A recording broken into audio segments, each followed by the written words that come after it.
SportsCast with Jeremy Buckelew is proud to announce we are now officially powered by TEC. If their fiber optic internet service can handle everything we throw at it here in the studio, from videos to calls and live streams, you better believe they can handle your home or business too. If speed, stability, and service is important to you, you can count on TEC.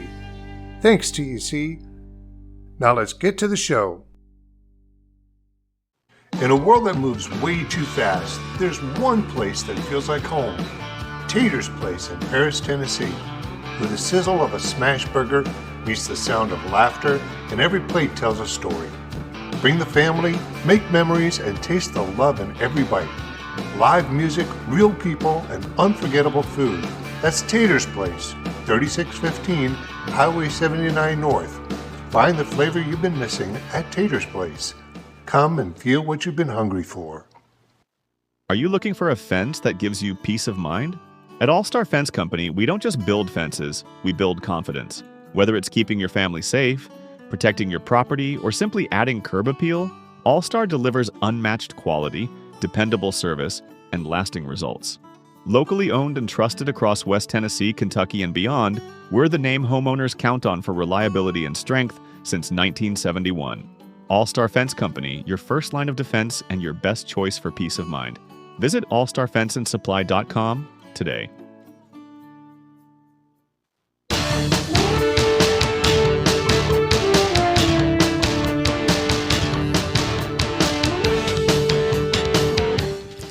Hey, good evening and happy Sunday night to you as we are coming to you from the Brewer Street Mafia Studios for another episode of SportsCast. I'm your host, Jeremy Buckelew, and glad to have you with us tonight. A little bit different. Notice I didn't say coming to you live from the Brewer Street Mafia Studios. This is a pre-recorded show that we did a couple of weeks ago, but glad to have these two guys with me that are going to be on here with us in just a second. Do want to say first, though, thank you to our sponsors for bringing you SportsCast each and every week. Thanks to auctioneeru.com and Junior Staggs. I say it all the time, but if you ever wanted to learn how to be an auctioneer, there's nobody better to learn from than Junior.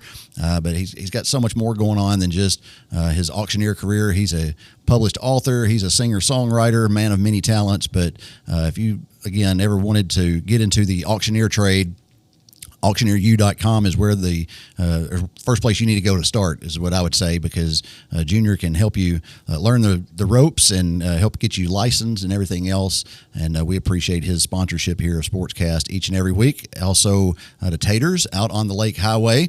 Go out there and get you a burger or a chicken sandwich and some fries and some cheese coins and some fried pickles. And don't forget, it's not just a restaurant. They also have a bike shop out there. So if you've got a motorcycle that needs some work done to it, you can take it out there to Tater's shop. And while you're waiting for them to repair your bike or put some new tires on it, whatever, grab you something to eat in the restaurant there. That's Tater's out on the Lake Highway. And then All-Star Fence Company. We appreciate Jeff Archie and all that he does for us here at SportsCast. If any fencing needs that you have, he can get you fixed up there at All-Star Fencing. And also want to say a special thank you to Patriot Plumbing, Shelter Insurance, Eaton Construction, and Tennessee Real Estate as well for helping bring you SportsCast with Jeremy Buckelew each and every week here from the Brewer Street Mafia Studios. Tonight, we're going to talk a little bit of baseball, and I've got two guys with me that are no stranger to the game and no stranger to you guys if you are Henry County Patriot fans and check out the baseball games that go on out at Patriot Park during that season. Thrilled to be joined tonight by Jack Todd and Chase Cameron. Both of these guys graduating seniors, and both of them moving on to play baseball at the next level. And so, guys, welcome to the studio. Glad to have you. Jack, we'll start with you. Usually we start every show with what's the best thing that you've seen this week. So I'm going to put you on the spot and say, what is the best thing you've seen this week? Probably the start from, I can't remember his name, Arkansas's pitcher against Murray State. I hate that it came against Murray State, but 19 strikeouts in a 9-inning game is crazy. And, what was like one hit batter away from a perfect game. Should have been 2 hit batters. Should have been. Yeah, listen. Again, this show is airing July 27th, but we're actually recording it on June. What is today? The 18th. Yeah. So that game is fresh in our minds. But yeah, I don't see how they ruled that he stepped into that pitch or whatever the call was. But you're right, an absolute gem of a game from Arkansas. I don't have it pulled up here. I wonder how they're doing against LSU in that elimination game for Arkansas. They got to beat LSU twice to advance to the finals, but by the time this airs, we'll know how that all worked out. But good call there on that one. I was going to say the same thing. Was just the College World Series in general is a lot of fun to watch. So I actually got to go to Murray State Duke last week. Really? Watch game 3. So you were there when they won the Super Regional. Won it twice. Yeah. Wow. We'll talk about that in a minute because the rumor is now that Murray State's coach is one of the top candidates to replace the baseball coach at Duke. And so, it never fails that when you have success like that in a mid-major program, it doesn't take you long to climb that ladder to get to a little bit bigger school than what Murray State is. Hopefully, Coach Skirka will hang around Murray, but you wouldn't blame him one bit if some of those bigger schools come calling, if he at least entertained those offers. So, Jack, good to have you on with us tonight. Chase, best thing you've seen this week? I'd have to agree with Jack. But Murray State just going to Omaha, everything that they have accomplished has been amazing. They've had a good ride. And that pitcher did do amazing for Arkansas. I think that, Murray State just doesn't see that caliber all the time. It's tough for him sometimes. Like, he was sitting 97, 99 the whole time. Like the entire game, just throwing gas. And so, listen, you guys are busy still. Let's start. Let's talk about just a little bit of background from both of you, okay? So, Chase, let's start with you. How long you been playing? I'm assuming since Little League, right? Yeah. Just give us some background of who is Chase Cameron.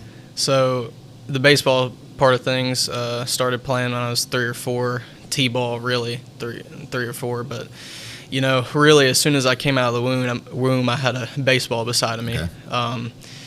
Growing up playing here in Henry County near all the guys, Thunder was a big thing back when me and Jack were 10, 11, 12. So when they came to Paris, or they were in Paris for a long time, but I think it got reconstructed back. And then when I was 10, and a bunch of guys that we just grew up with, that we played with this year, and even when they were juniors, just growing up playing. Played with, that was my first travel ball team other than the Patriots. I played one season with them when I was 8 or 9. Yeah. And then with Thunder, 10 and 11, we went to the World Series in Dallas that year and beat everybody. We beat this pretty big team from Corpus Christi, Texas. That was, they were big kids to be 10 years old, and that was pretty incredible for a team like us from a small town to beat all those guys. But other than that, in between the ages of 4 and 10, I just played rec ball pretty much, in Little League. And then I started getting to travel those years, and then it just builds up. I played with a team called the Full Count Falcons when I was 12 to 14, and then I had my fair share of bouncing around other travel organizations. Went to play with 5 Star when I was 14, and then when I was 15, I played with basically the same coach, but it just switched organizations in the same team. When I was 15. When I was 16, I had an injury, so I didn't play that year. But after that, I played with mostly the same group of guys, and I'm just grateful that I got to be all around those guys. So then you played for the Patriots, your first baseman. Yeah, yes, sir. Big left-handed batter. Yeah. I was going to talk about your bat because I don't know if you don't get to listen to the radio broadcast, obviously, and so, but I always described your bat to the people listening as picture, like, have you ever seen Willie Nelson's guitar strap that he uses for his guitar? No, I have not. Well, I wish I had a picture of it. If I had been thinking, I would have brought it. But that red, white, and blue bat that you use, oh yeah, reminds me of Willie Nelson's guitar strap. I love it. It's like it just, because I'm a huge music guy. I love Willie Nelson, but like I think every time I called one of your games, I described it in that way. So that I call that the bomb pop. So it's Right. like the bomb pop popsicles. Yeah. You know, it's called the like Star Saber or something on the website, but I just call it the bomb pop. it's a good name for it. And yeah, I like it a lot. I started using that my senior year, or the fall of my senior year too, going into my spring season. But before that, my junior year, I used the same exact bat, but it was a different color. It was the same thing, Bone Saber hybrid, but it was just the base model color. And then I saw a kid using that. They got drafted out of high school last year. He went to the Marlins, and he was using that in high school. And I was like, hey, that's pretty cool. And I was just like, hey, I'm going to just get that, and, you know. Seemed to work well for you. Yeah. Jack, tell us about yourself. So much like Chase, I grew up 3, 4, 5, somewhere in there, started playing, but I grew up in Lakeland, Tennessee, down in Memphis. So Okay. it's kind of funny that I'm going back to Christian Brothers, kind of where I started. Sure. But we moved here in 2013, I think. So I started playing league ball here. You sent me that. I appreciate you sending me that You're picture of welcome. little Jack Todd right there, Mm-hmm. for the Dodgers. Dad was coaching, and then so once we got back here, we played league ball here for Scott's Landscaping every year with Justin McSwain and Okay. Turner. Me and him grew up together. Then once we got to about 9, it got to the point where we were kind of above average like players, so we didn't really fit in with most of the league kids. Sure. So we started playing travel. But I don't mean to interrupt. Did it just? I don't want to say it didn't become fun, but it just wasn't as challenging. Is that point? Is that right? Okay. And so I'm the same age as Chase, but I play an age group below because it's my birthday. I turn 18 on Friday. Okay. So Happy birthday. I'm allowed to play with 20 class of 26 kids. So I play with 26s, and I have my whole life. Okay. So we made our own team. We were the Henry County Patriots, and it was basically the whole junior class on the high school team right now. Noah Harbor, Evan Flood, all of them. Turner went Thunder, so we split up a little bit. It was mostly the same team. Played there for 2 years. Neil Thompson was the coach, Clint Folks, and my dad. Tim Sanders would help. So much fun. Guys knew about as much as baseball as the average person. Sure. So it was fun, especially once you start learning and how wicked the things that we were doing, how not right that was. But it won us ball games, and I mean that's what you do at a young the end of the age. day, that's that's what you're going for, right? So like Chase, after that I went to Full Count in Martin.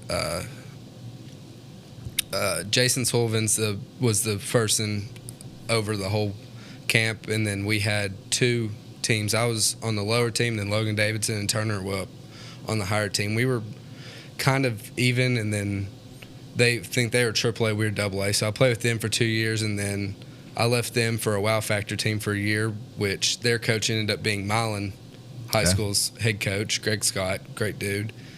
And then I went from that, because he ended up going to high school, to Swing Check. Just played local, and then that summer, so that would have been my freshman year of high school, I think. So Shane was our head coach my freshman and sophomore year, and their team needed arms and they needed an outfield. So we and Chase were up at the field hitting one day, because this is when I still hit. I want to get to that in a little bit. Yeah. But go ahead. So we were at the high school, and Shane was like, we need a few guys. Can y'all come play for us at WWBA, Okay. the biggest tournament for high school baseball players for travel. And we were like, yeah, sure, we'll get down there. So I think, were you down there the whole time? Yeah, I was. So since I'm a pitcher, I only had to go down for one game. So we drove down one night. I was pitching in the morning, went to some waterfall that had 700 steps. Probably wasn't the best idea that I did that, but came back the next day, threw a complete game shutout in 77 pitches. So maybe I need to do that every game. Go visit that waterfall every game, right? It's a bit out of the way, but we can try. And so that earned me, I had a bunch of coaches from that organization start calling me and wanted me to come try out for them. So I went to the tryout, but I was trying out for a 25 team. I made that team and played the fall, but it was just as a pitcher.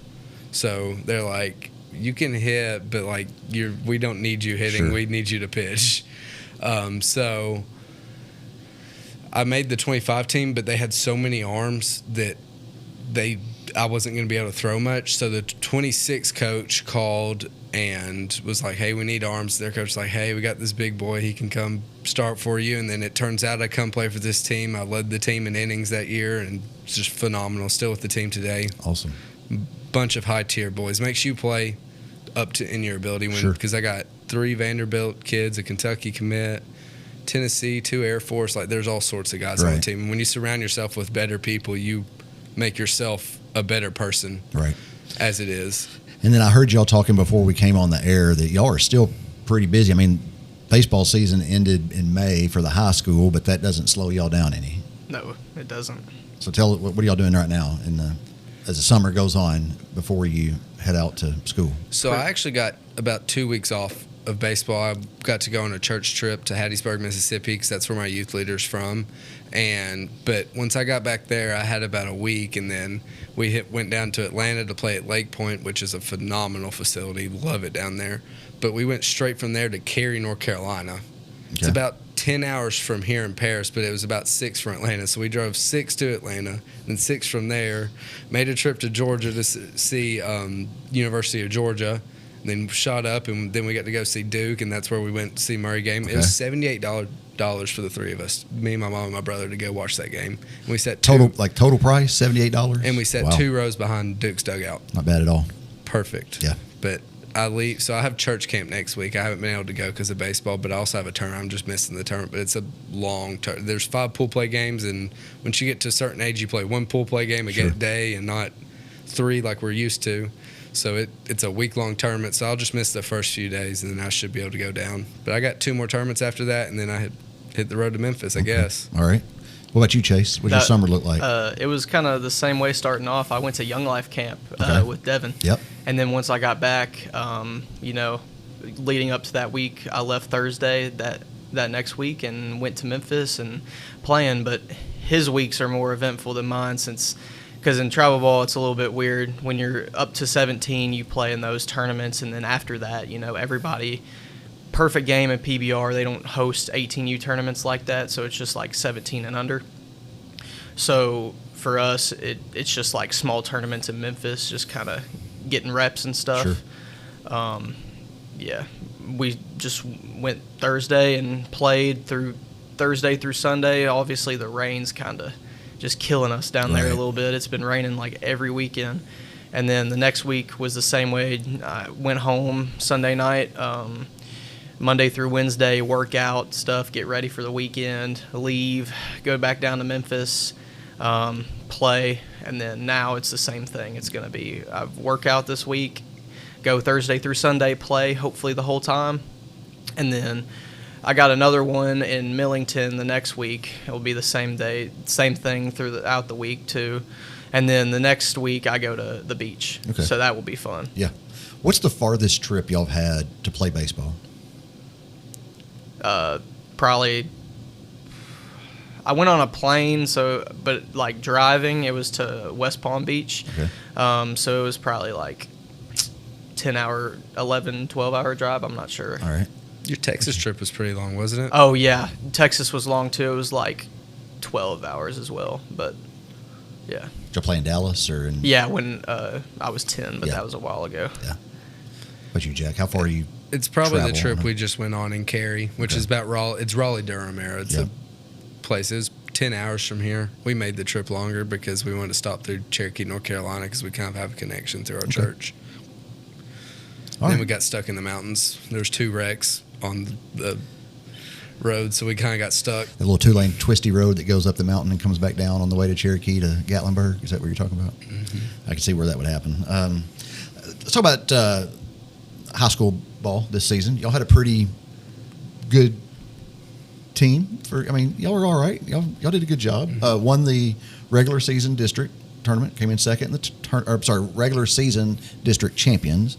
Came in second in the tournament. Qualified for the region, and just ran into a buzzsaw in Clarksville when I think they went on to the state tournament and did pretty well there. But nothing to hang your heads at. Y'all had a good season. What was your overall record like? Do you remember? 32 and we did not play that many games. 27 maybe. It was probably 23-11, something Really? around there. I don't think we were It in wasn't double-digit terrible. losses. Yeah, we ended up in that after tournament. 'Cause, I mean, Oh. the only tournament games we ended up winning were West Creek and Northwest And then and Dixon. We beat Dixon in the Dixon. We regional. put Sure. Dixon out, which always feels pretty nice. They like to beat us in the district Right. tournament, but in all reality, that means nothing. 2 years in a row that y'all have ended their season, right? Yeah. Because Well, no, Rossview did it last year. Okay. Because we put Rossview out last okay, year. I couldn't remember who we beat last year, but I knew that. We put them out the same fashion our Sophomore, sophomore year. Yeah. So who would y'all say? Because both of you playing for Henry County, you know, it's different with the region and the district. I think district-wise, obviously, our biggest rival would be Dixon.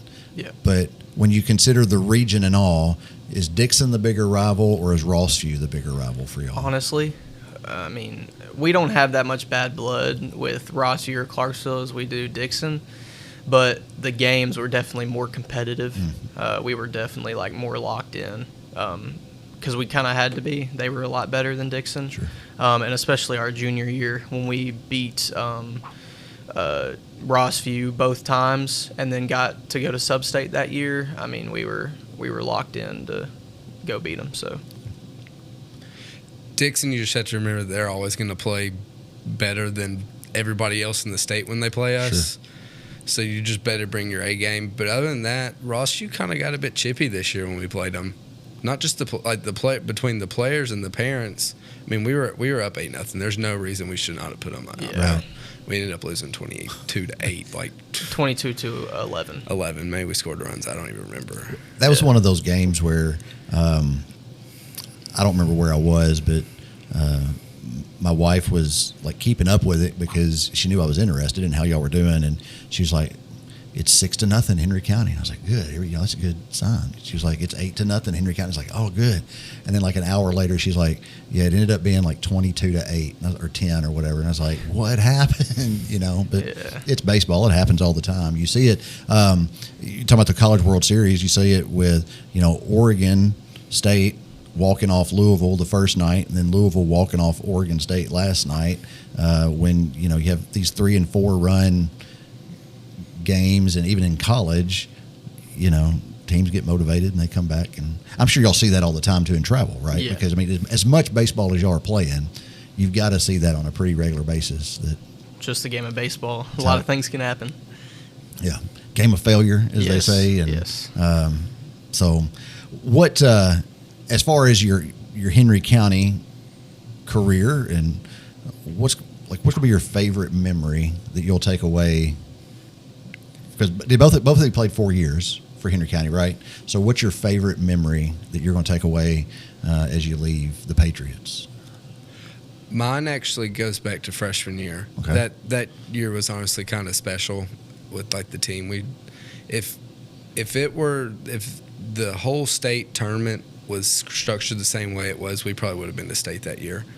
But it was winning, move on instead Sure. of best 2 out of 3. Gotcha. So Carterville could throw everything they had at us In one game, and that's all they had to worry about. Yeah. Yeah. Whereas, I mean, we probably could have put together more runs in games 2 or 3 than they could have, because I figured we had a good 1, 2, and 3 that year. It wasn't all just built on that one arm. And their one arm that year is Grayson Saunier. Is that his name? Grayson's his first name. I don't it's remember his Saunier. last So name. he started Ole Miss, and he actually went to Texas this year. He transferred Okay. to Texas, and he kind of got shelled when Tennessee played them in the SEC tournament. So that always feels pretty good.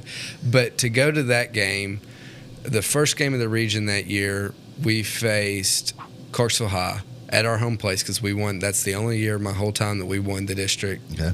So we got to host the region, and that game ended up going into like 8 or 9 innings, and Charlie Davis ended up being on the mound. When he gets up on that mound, he doesn't anymore, but he would strut basically from every base and then back on the mound in between every pitch. But we came on to walk off that game. I think JC got a leadoff single or something, then stole second, and there's a pass ball that got him to third.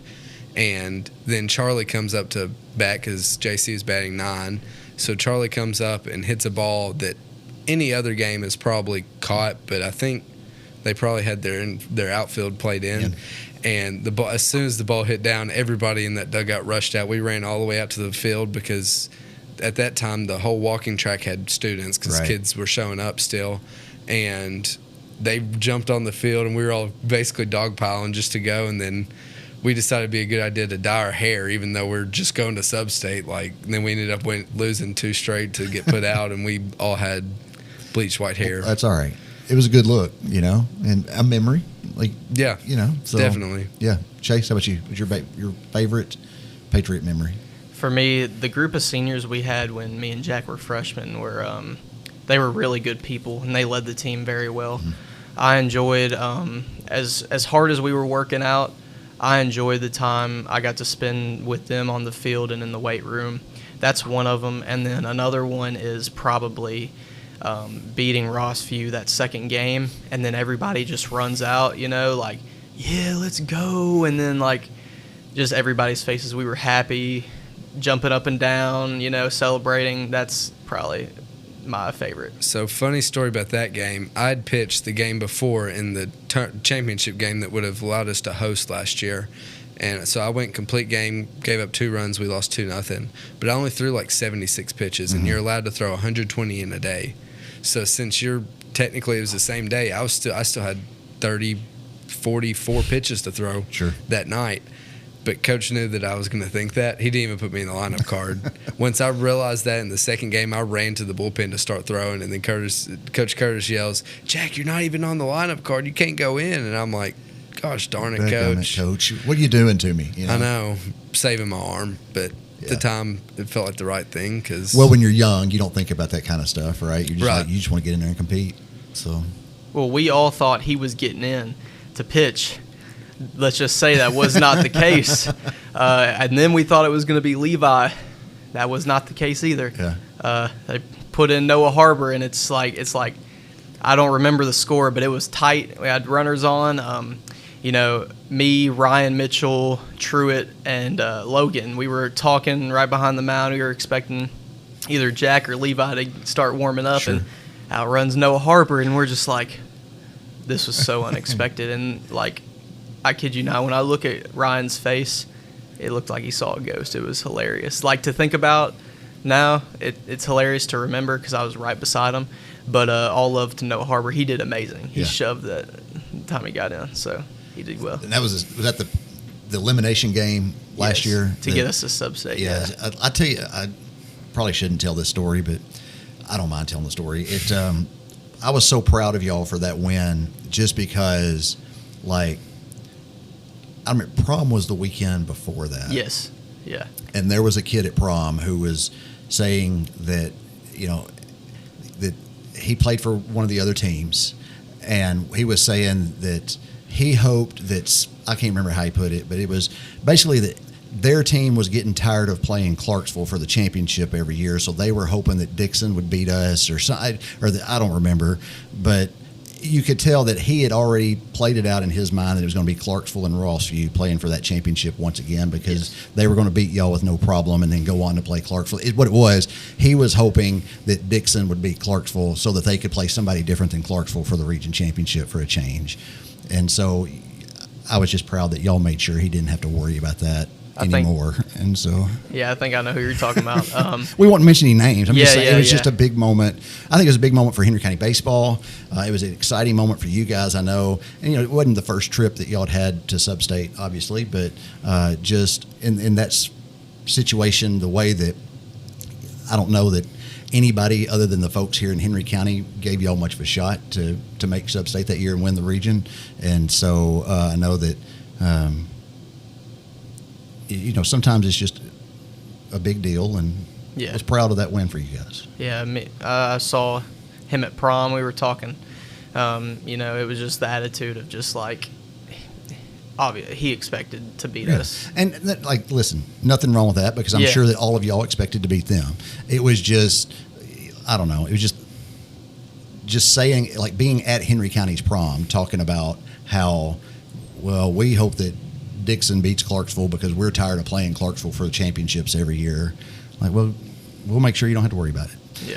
We're going to take a break and hear from our sponsors again. I'm here with Jack, Todd, and Chase Cameron talking some baseball, and we're going to come back after these messages, talk about what's next for them, maybe some future aspirations they have, and just continue the conversation. But first, this word from our sponsors.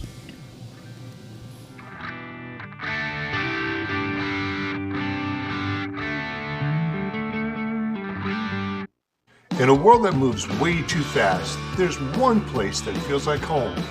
Tater's Place in Paris, Tennessee, where the sizzle of a smash burger meets the sound of laughter and every plate tells a story.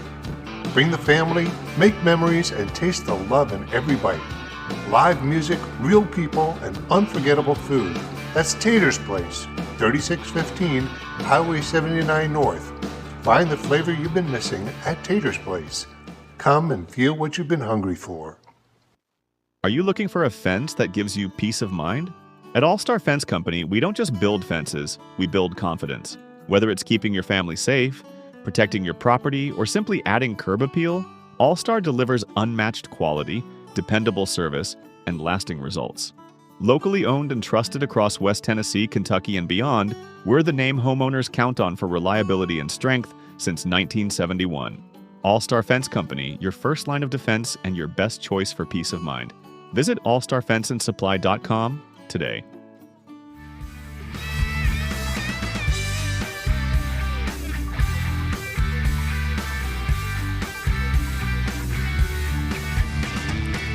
Back here on Sportscast with Jeremy Buckelew, I've got Jack, Todd, and Chase Cameron on with me this evening, talking a little Henry County baseball, some travel baseball.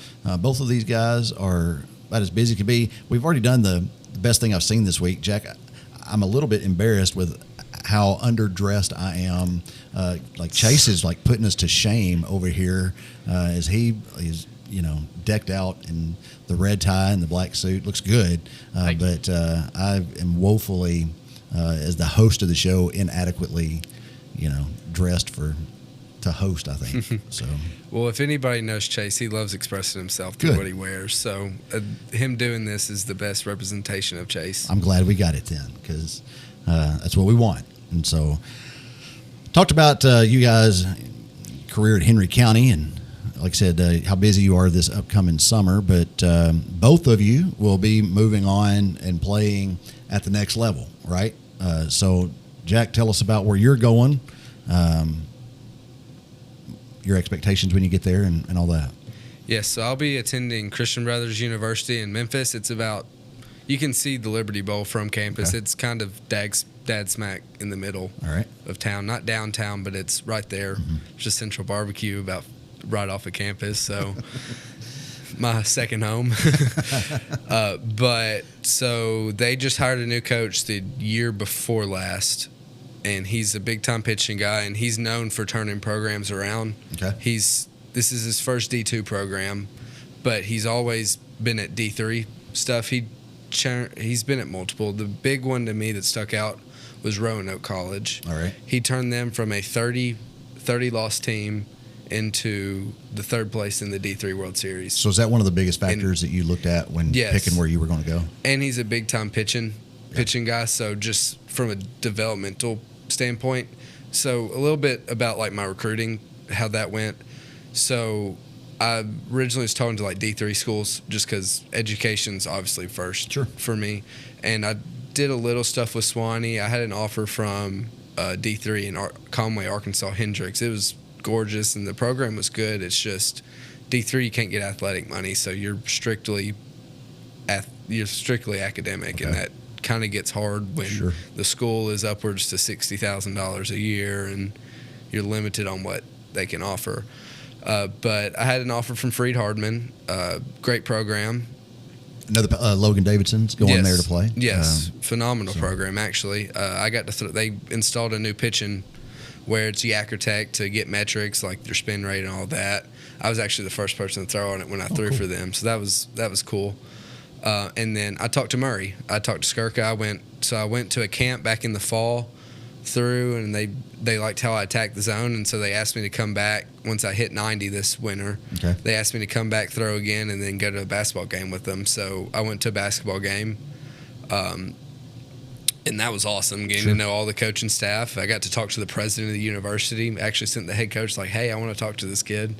But then this spring I got a call from Christian Brothers, and they asked me to come down, and love the campus. It's definitely a team that they're trying to build up. It's kind of, they haven't been the best, but they need arms, and I feel like I can fill one of those positions and get them back to their glory days. Yeah, no, it's always important. There's your commitment that was announced. I think I got that off your Instagram or so. But it's always important to, development is one thing, but you want to go somewhere where you can contribute, right? Right. And so it sounds like, from what you're saying, that Christian Brothers is a great opportunity for you to go in and first day in be a major contributor to the program. And as an athlete, I need somewhere that I can have like a structured workout base and throwing plan that somebody's going to be right there behind me. Not that I cheat myself when I'm in the gym, because I don't, but just having that ability to do something every day and have that. It's just because right now, so I'm 6'4", 285. Not necessarily your prototypical pitcher or baseball player at all. So if I can go somewhere and drop weight and just become a dude, the sky's the limit for me, and that's what I believe. And I believe Christian Brothers can help me get to that. And if I get to the point where Christian Brothers isn't enough for me, they'll help push me somewhere else, and that's what they told me. Sure. And that accountability goes a long way as well. Like you said, when you're trying to meet your goals or whatever, to have somebody, especially if they're coach being a pitching guru, like you said, that'll just strengthen you and help you along the way, I assume, right? His wife's also a nutritionist, so there you go. He told me on the video, he said, I can do a few more chores around the house to get you in. And I was like, you're gonna be doing some chores. All right. Chase, how about you? What's next for Chase? I'm going to Southwest Tennessee Community College in Millington, right by Memphis. I'm going to go there, study pre-med, and play baseball. Is that where Peyton went? Yeah, yes. That is where Peyton went. He's now at Mississippi College, who's in my conference. Okay, that'd be fun. But good school, good baseball school. He's done a great job down there, and so you're contributing, or you're continuing the legacy of Patriots playing at Southwest. Yeah, and he went there as a pitcher, and I'm going there as a first baseman and secondary position outfield. Not a lot of people know that I could play some outfield. I haven't done it in a while since my injury, but everybody doubts my speed. But I can get out there and do some work. But, yeah, I'm going to the Southwest, and I don't know. I'll see how it goes. I'm excited to go. I'm just a little bit nervous. JUCO is a grind. I really want to get better and learn. And I want to just go somewhere very good after my 2 years there. Sure. Yeah. I was going to ask, so when will y'all leave to go? Like when do you have to report to Christian Brothers, and when do you have to report to Southwest as far as? I'm going, I got to move in August 6th. Okay. And my coach already sent me a whole entire calendar for the year other than our spring games. But, in JUCO, we play a lot of games during the fall. Okay. For just recruitment purposes and reps.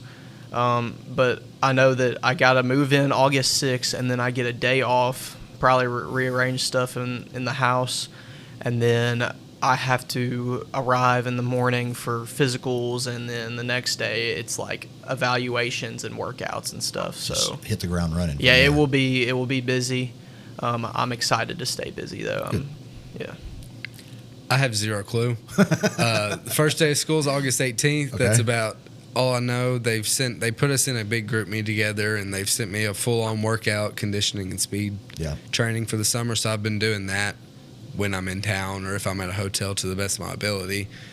But other than that, I think I have zero clue. I go for orientation second week in July, and I'll learn more school-wise there, and maybe even baseball. Because I don't even know if my roommates right now. I don't even know if I have a roommate. Just going in blind. Basically going in blind. Okay. So finding kids on Instagram, not really asking for roommates, because, if I get put with the baseball team, perfect. If I get put with somebody in my major, because I'm a math major. Sure.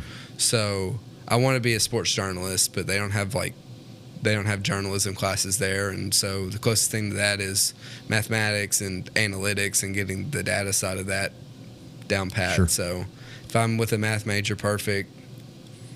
Hey, that's what Kenna did when she went to Arkansas. Of course, she didn't know anybody that was going to Arkansas, and so she just did the random draw. Got on Instagram, same thing. They have all these pages, of hey, I'm going to Arkansas. Who else is going to Arkansas? And assume it's the same way at Christian Brothers. And one of her, she's really close to. It's unfortunate because she was there a year, and the girl that she grew the closest to is from Lubbock, and so she's transferring back to Texas Tech. It worked out pretty well for Kenna, and have no doubt it'll work out for you guys as well to do it that way. What are y'all looking forward to most about playing college ball? Better competition, mentors, people who have coached there for a while, and some of them have played in the big leagues. Mm-hmm. I'm excited to learn from them.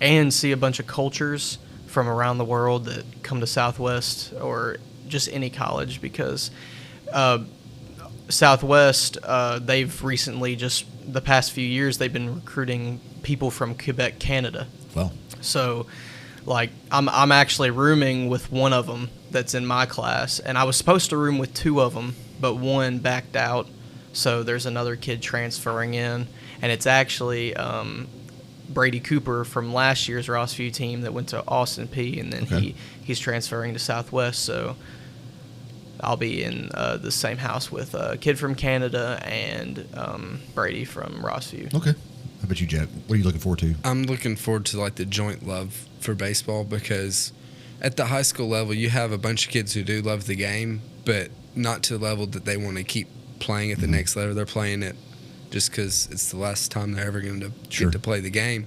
Which in college, that's true too, but they're also playing to get to the next level.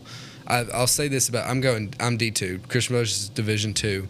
JUCO is very much showcase ball. So it's not taking a hit at Chase or anything. It's just, it's very much you're going there to show what you have. Mm-hmm. You're trying to hit the ball as far as you can every at bat. Who cares if you strike out, if you hit it 100 miles an hour, 2 out of the 4 at bats you have.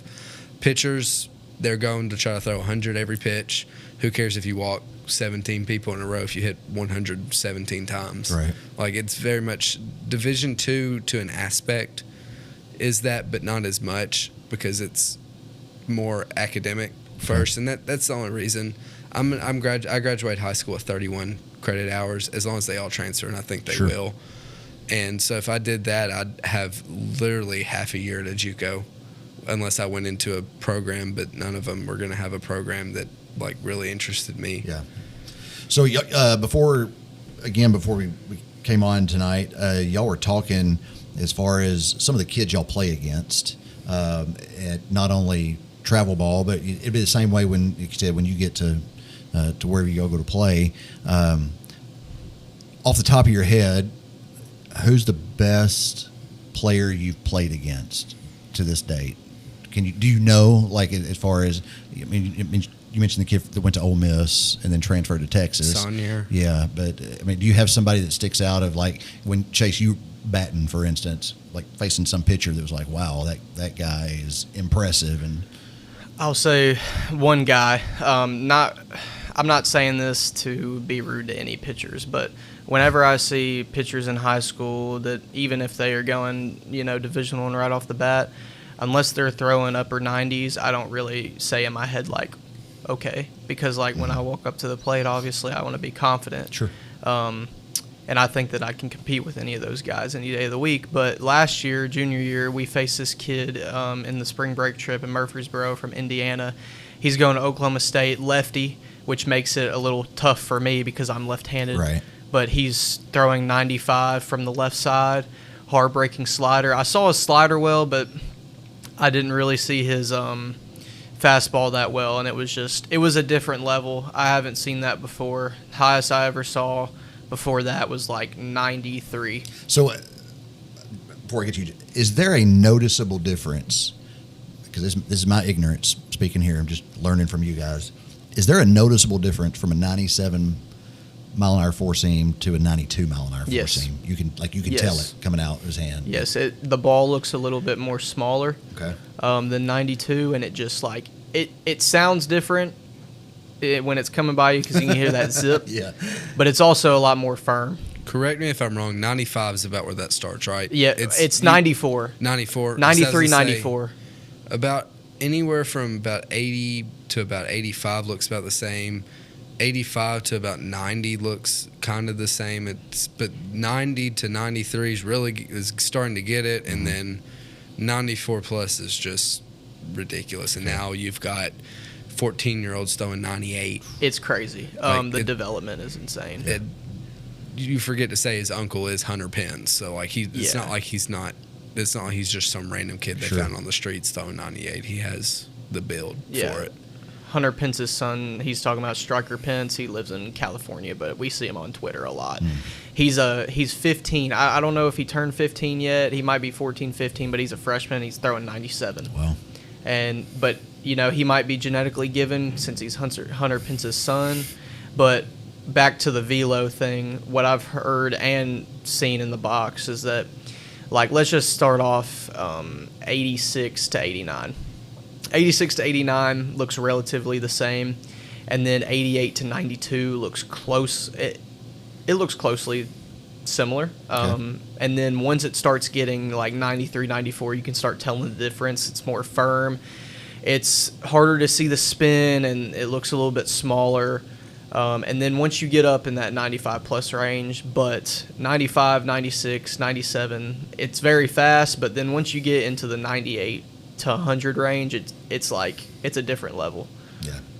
Probably I don't know that I'd be able to see the ball at 98 to 100 miles an hour. I would just be standing there hoping he didn't hit me at that point. But, Jack, how about like somebody you played against? It's going to be hard because I've played against so many people. So the team I play for right now, we're top 45 in the country. So we're playing top 20 teams week in, week out. I've played against Gary Sheffield's son, struck him out 3 times, I think. Yeah, because last year I threw against the number 4 team in the country, went complete game, shut out against them, giving up 2 hits. There's nobody on their lineup that sticks out to me. We've played Kane's Natty. There's some pretty good kid. Grady Emerson's pretty solid. Last week when we were in Cary, that's an invite-only tournament. Mm-hmm. So every team we played was top 15 in the country. We played the number 4 team in the country, and that team probably had 20-plus kids on the roster, and there's only 3 that were uncommitted. Wow. And everybody else is big Power 5 guys. We saw a Virginia Tech dude on the mound.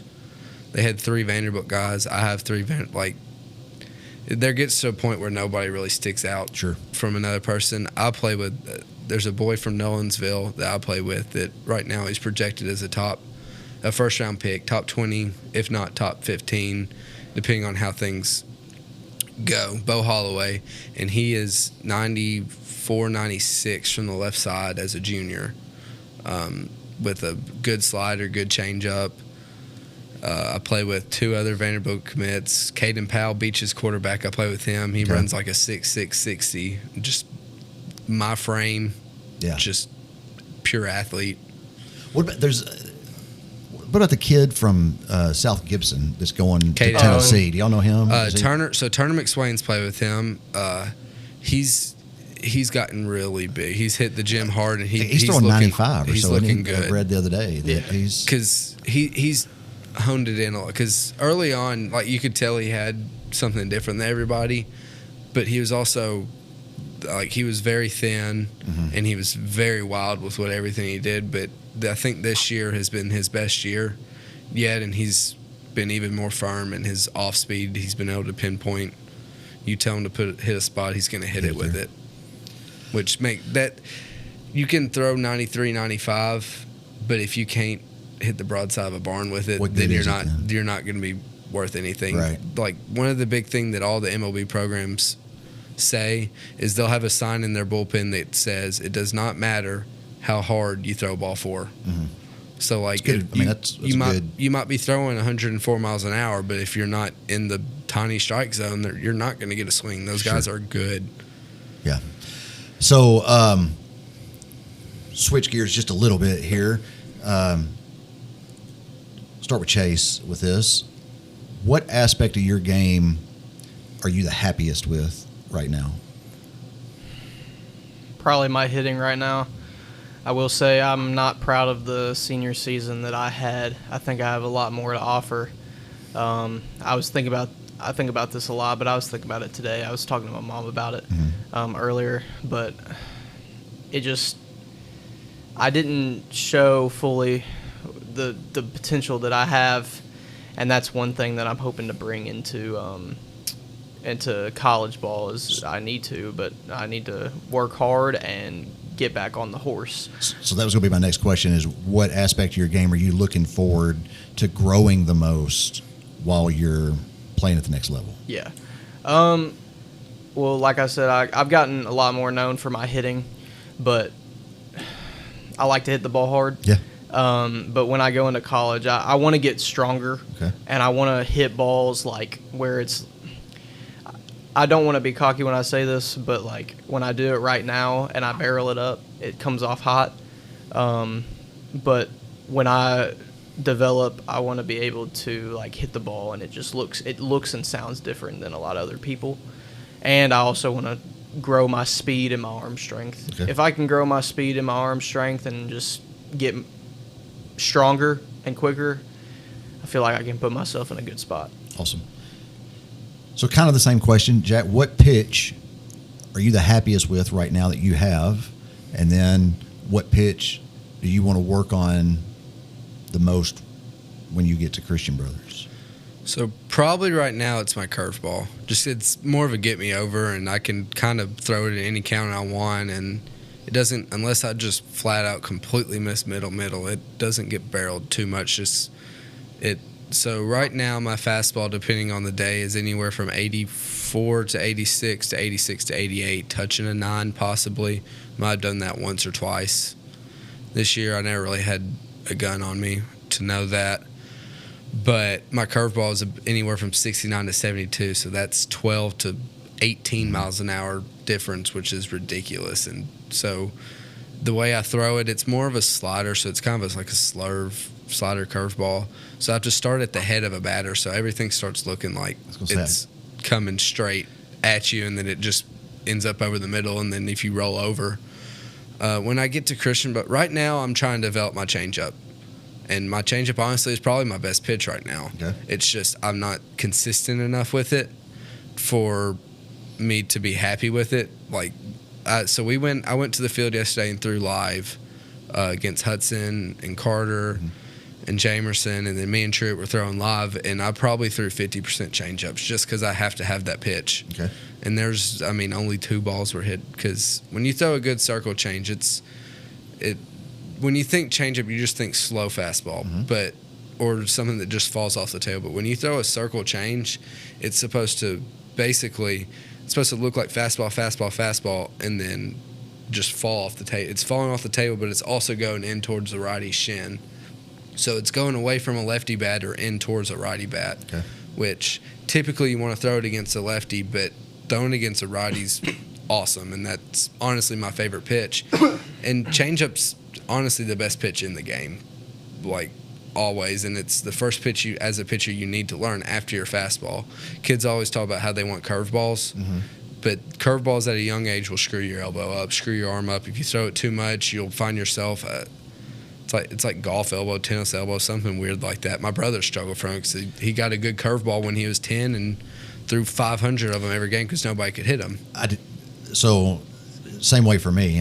When I was, of course, just rec ball growing up and stuff, I had it to where like I could throw my curveball right at the batter, and about the time that they dove out of the way is when it would break and just hit the middle of the plate.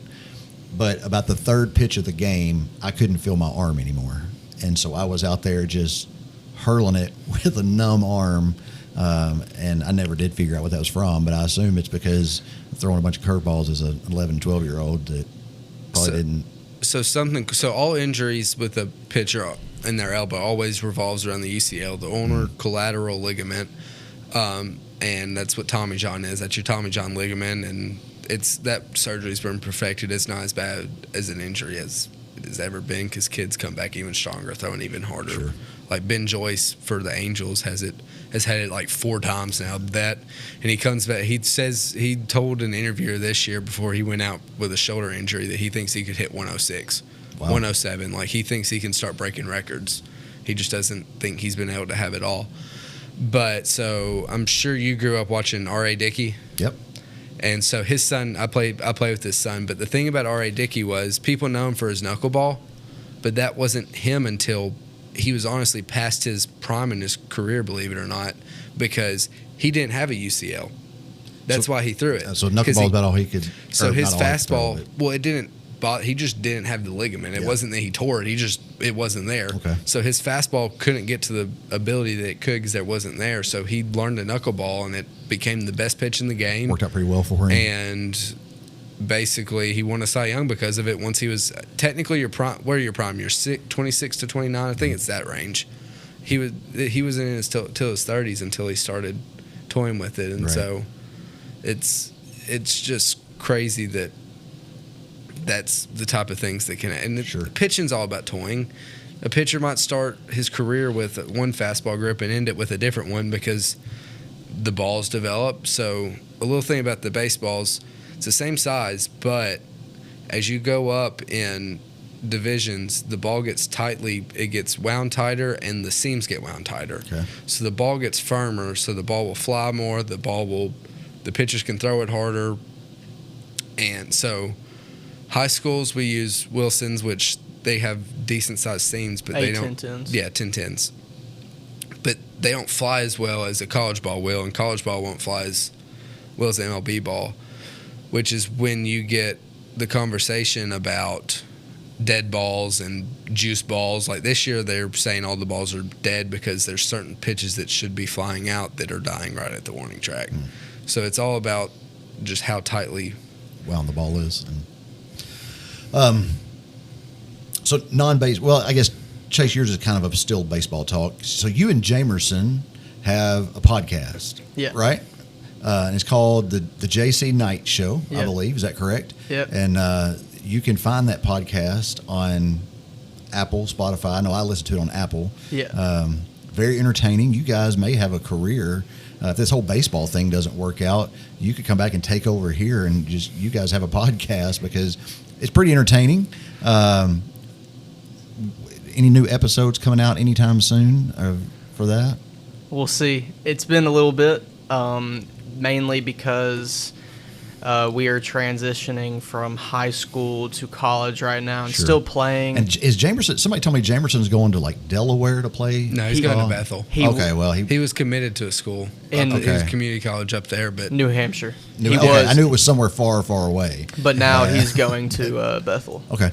Well, that'd be good. Yeah. So y'all's podcast is the JC Night Show podcast. You can find it on Apple. I think it's like 4 episodes or something like that, where y'all just talk baseball or whatever else comes to disclaimers. mind. And disclaimers. Sorry. Everybody who goes and watches my first episode, that was the start of it, and I was messing around with it. We were trying to get better. I think I got better throughout it, but the disclaimer was very long the first episode. So if once you start hearing that, you may want to fast forward a little bit.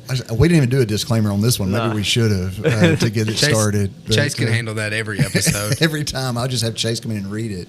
It and was we can so air much it. reading. So it's really entertaining. Check it out if you haven't yet. The JC Night Show podcast, anywhere you listen to your podcast normally, right? And give these guys some credit for that. Jack, my question for you is, how does it feel to know that, you may not know this, but there is a soccer award given out in your honor. Stem from this show, right? It did stem from this show.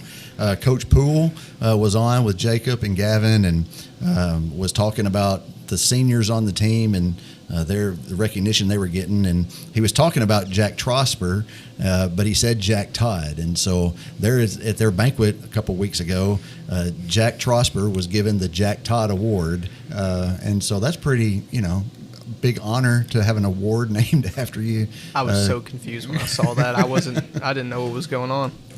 So I met Coach Poole before most of the kids at the high school did, because he started going to the First Baptist Church here. Okay. And during the summer, we have a big church league ultimate. Yep. You should definitely come out and watch. Sunday anybody. nights at Eiffel Tower Park, 5:30 and 7 o'clock. Guess this thing will air just in time for probably the tournament, which Probably. is even You're exactly right. It even sure more fun. But we play 2 20-minute halves and one 10-minute halftime. So everybody here basically plays each other, and it's just some time that it doesn't matter the denomination of your church. There's Methodist, Church of Christ, Baptist, you name it. Everybody's out there having a good everybody's time. out there just having fun, and we have a joint sermon parable in between the halves. But so we were playing First Baptist last year in the tournament, and my youth leader wasn't there, but Coach Poole was over there with just staying on the sideline because he was playing. Yeah. And we were just talking. He thought I was our youth leader just because, I mean, if you look at me, well, you're a big guy. I stand the part. Sure. When I dress up at school, people think I'm a teacher, or sure. I got told I looked like a car salesman. Wouldn't know how to Mr. take Patrick at Lakewood. Yeah. But we talked the whole time about sports, him being from Huntington, just everything. Because when I played swing check, all the boys on my team were Huntington boys. So yeah, that's probably where he got it confused. I'm a sure, bit. and it was one of those deals where when he said it, like in my mind, I was like, I thought Jack. I know he's going to Christian Brothers. I'm sure of it. And he kept talking, oh, yeah, Jack Todd signed with Dyersburg to get this presidential. And I was like, I thought that for sure he was going. And so, of course, the soccer boys didn't let him live that down. And then, like I said, it was just funny. At the banquet the other night, they were like, the Jack Todd Award goes to Jack Trosper. And so congratulations on having an award named after you that's given to a soccer player at Henry County. I used to be a demon on the soccer field. I stopped when they added goalies. So my grandparents would give me money anytime I scored. But I've always been bigger than everybody, so I could kick the soccer ball from one side of the field to the other and it go in the goal. Did you just never have because you said you're what, 6? I'm 6, so I measured in at the doctor for my annual a few weeks ago. With shoes on is 6'4" and 3/4", so basically 6'5" and 285. Just never wanted to play basketball? I love basketball. I played my freshman year. Okay, so I played up until my freshman year. Chase made the team as a same thing as me, but he just didn't stick with it. Yeah, I didn't. I also had a hamstring thing going on, so I just said, hey, I'm going to focus on baseball. Sure. I kind of wish I would have stayed, though. I do like basketball a lot. Okay, because you both got the size for it. I didn't realize. No. Well, so I didn't get athletic until about my sophomore, junior year. I was always bigger, but I really wasn't athletic. So I kind of played, and I was just bigger than everybody, so I could kind of play bully ball. Okay. Down low, and I love Coach Greer, and Coach Greer's daughter was my 8th grade teacher. Yeah. And Coach Addie loved her to death, and I swear to this day that she's the reason I was on that team, nothing else. But I got a good relationship with Coach Greer that year. We'd talk baseball and anything. Just the game kind of outdated. Sure. Ended up outdating him, and just kids got to be a little too much. I understand that. Not listening. You kind of have to be a little looser now. You're a different generation, I'm telling you. It's that's all I'll say about it. But got to wrap up here. We're getting close to, or maybe over our hour already. But so, what advice would you give to anybody watching this that is thinking, hey, I like baseball, I want to play in high school, I want to try to play at the next level? What's your advice to that kid tuning into this to get to where y'all are headed? Everybody who is younger than the age of 14, 13, play to have fun if you love it, and work hard, obviously. Do not take time to worry about college and all that. Just play to have fun, get better, enjoy the sport. And then when you get older and you have the chance to start worrying about that, worry about going to college. And also I'll say, don't compare yourself to all these people who are like out of high school going in the draft or high Division I's right now. You still got a shot. And I will say I don't want to overstep my role here, but parents, don't be too hard on your younger kids that are playing a sport. Let the kids play and have fun. I mean, baseball is a game of failure. You're going to fail. And if you put those thoughts into a kid that are young at that age, and as they grow up, they're going to be hard on themselves. They're going to overthink more, and then baseball just weeds out people who have that mindset. So yeah. Jack? Watch the game. There's games on. Baseball's played at so many levels, so many nights of the year. College starts, depending on the level, starts beginning of February into January, and then MLB will start into March, beginning of April, and all of that. Just watch it. You can learn so much from just watching the game. Watching high level. If you watch some low level team that just doesn't know the game and they're throwing the ball, you're not going to learn anything. But you can learn some. Like even today, we were watching the LSU Arkansas game, and I looked up. There's no errors, and then there was a call that got overturned to a catcher's interference. Well, apparently that gets labeled as an error. I had no clue that got labeled as an error. I just thought it was his own stat. As it is, it's just a catcher's interference. But nope, it's an error. You can learn so much from watching the game between college, MLB. Heck, the Savannah Bananas, you can learn stuff watching them because they play it right. They're pro guys. We were watching them the other night on TV, and I told my wife, she's like, "What is this?" And I said, "Well, the way I think of it is they're kind of like the Harlem Globetrotters of baseball." But they're they're good. Both teams are good. Both teams have to be really, really good at baseball. That's what I told her. I said, it's an entertainment, it's a show, but also these guys are really, really, really good at baseball. And they're making more teams. Yeah. Like that. It's just these are guys who are pro guys that kind of fell. So the minor league system it's awesome, but it's terrible. The way they live is terrible. So some fall out, get a day job, but they still want to keep playing. So you go play either for an indie team or you go play for the Savannah Bananas, the Tailgaters, Party Animals, Firefight. Like they're making even more. Sure. So like it's gonna end up being its own league, and they sell games out. It's cheap Everywhere they go. It's cheap, $50 a ticket, $40 a ticket, something like that. Yeah. They don't, unless you buy it from some secondary website. They don't force it. Like they sell out every stadium. It's fun. The people are great. You go watch them as influencers. They teach the game once again. They just have fun. They add their extra little spice to it. Well, guys, appreciate you coming on tonight. Best of luck to both of you this upcoming season. I know you're going to do great. You're going to represent Henry County well. I know that because you already have for the past 4 years, and we expect great things out of both of you, not just on the diamond, but in life in general. And so good luck to you guys. Looking forward to seeing what the future holds for y'all. And again, appreciate you coming on to SportsCast and sharing your stories and telling us a little bit about who you are and where you're headed. Yes, thanks for having us. Yeah. Thank you for having me. My pleasure. So that's going to do it for this episode of SportsCast. Do want to remind you that next week we'll be back live here in the studio. We've got Brian Reeves coming in. Brian's a good friend of mine. I've known him a long time, and he is the voice of the Austin Peay Governors. And so going to talk with Brian, kind of a behind the mic part 2.